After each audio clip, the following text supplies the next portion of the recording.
Okay, so back to this first question. So whatever the final speed is of the first part becomes the average speed of the second part. And then it says at this constant speed for 10 seconds. And then it slows down at a rate of 5 meters per second squared. So as soon as you see the slows down, you've now moved into the third part. So it slows down at a rate. So that's our acceleration. So A is equal to 5 meters per second squared, but it says slowed down, so it's a negative, until it stops. VF is 0. But what's its VI? What's the VI of the third part? Well, it would be the VAV of the second part. So once we find the VF over here, we can get the VAV and we'll have the VI. And then it wants to know how far did it travel in that time. So we need to find delta D of the first part, delta D of the second part, and delta D of the third part. And then how far it traveled will be just the three of them added together. Okay, so starting with the speeding up section, we need to find both VF and delta D. So VF we can get by just doing, sorry, I just don't know where the edge of my paper is, by doing A is equal to VF minus VI over delta T. VI is 0, so VF is just equal to A delta T. So VF is equal to 3 meters per second squared times 6 seconds. So VF is 18 meters per second. So this is 18 meters per second, which means this is 18 meters per second, which means this is 18 meters per second. All right, so now we can get our delta D. I have a VI, an A, and a delta T, so I can use delta D1 is equal to VI delta T 1/2 A delta T squared. The VI delta T goes to 0. So delta D1 is equal to 1/2 of 3 meters per second squared times 6 seconds squared. 6 squared is 36.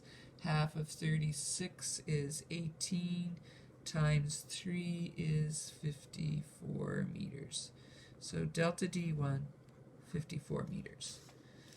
Delta D2 I can get by doing VAV equals delta D over delta T. So delta D2 will equal VAV delta T. Delta D2 will equal 18 meters per second times 10 seconds. So delta D2 is 180 meters. And then our third one, delta D3, I have VI, VF, and delta D. So VF squared is equal to VI squared plus 2A delta D. And I'm rearranging for delta D. So negative VI squared over 2A will be delta D3. So delta D3 equals negative 18 meters per second, and that gets squared, over 2 times negative 5. So when you square the 18, the negative stays out front. Oops, that's 18, not 180.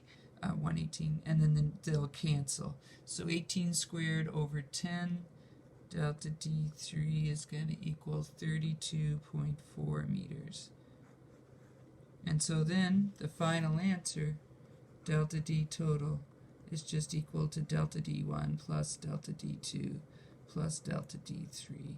So 54 and 180 is 234 and another 32. So 266.4 meters. Done. Okay? So that's what we mean by multiple steps. So let's take a look at a second one, a reaction time one.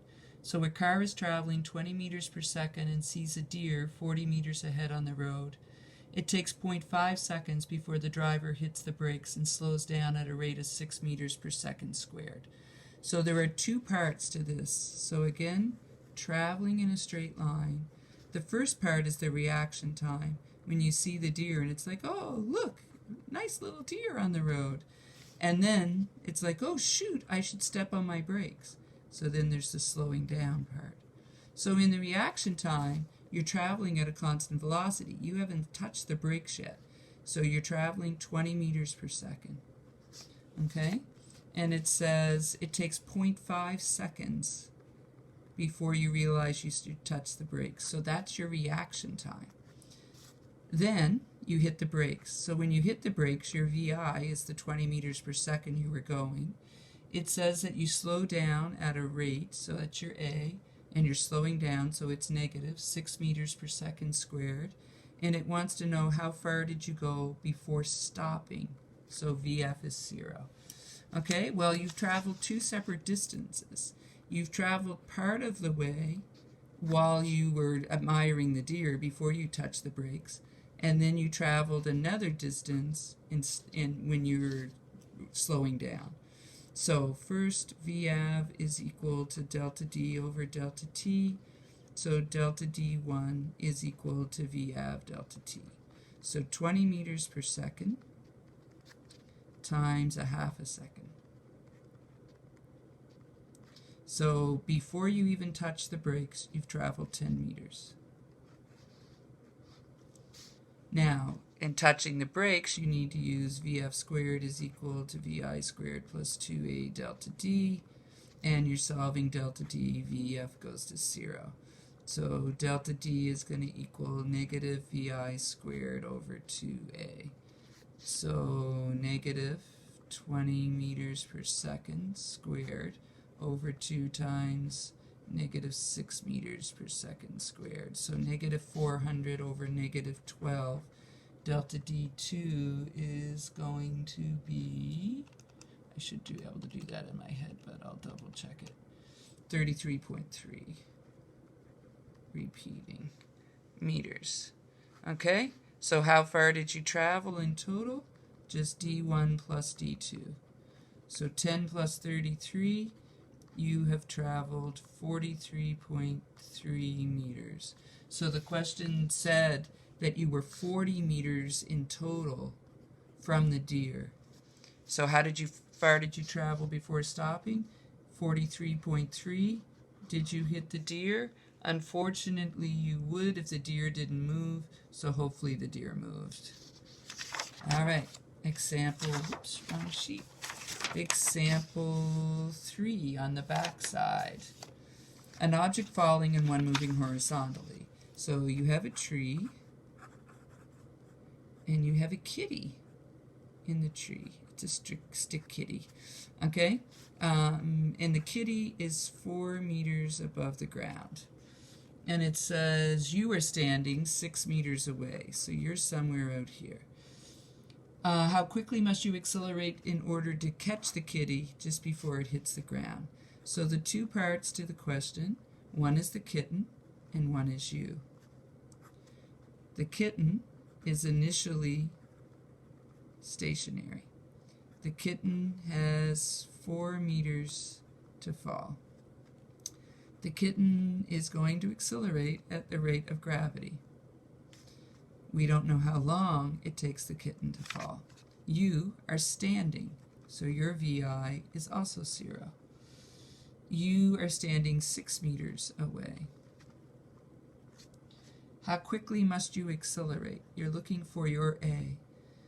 And we don't know the time. But what we do know is that the time you have is the time it takes the kitten to fall.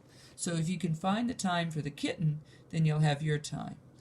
Okay, so where do you start? Start with the kitten, because you only have one unknown. And then once you do that, you can use that time and solve for A.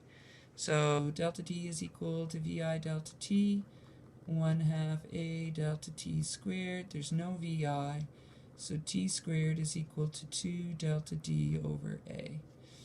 So 2 times 4, which is about 8, divided by 9.81 meters per second squared. And then don't forget to take the square root. And when you do, you get 0.9305 seconds. And so now we're going to take this and use it up here. Same equation. Delta D is equal to VI delta T, 1/2 A delta T squared. This goes to 0.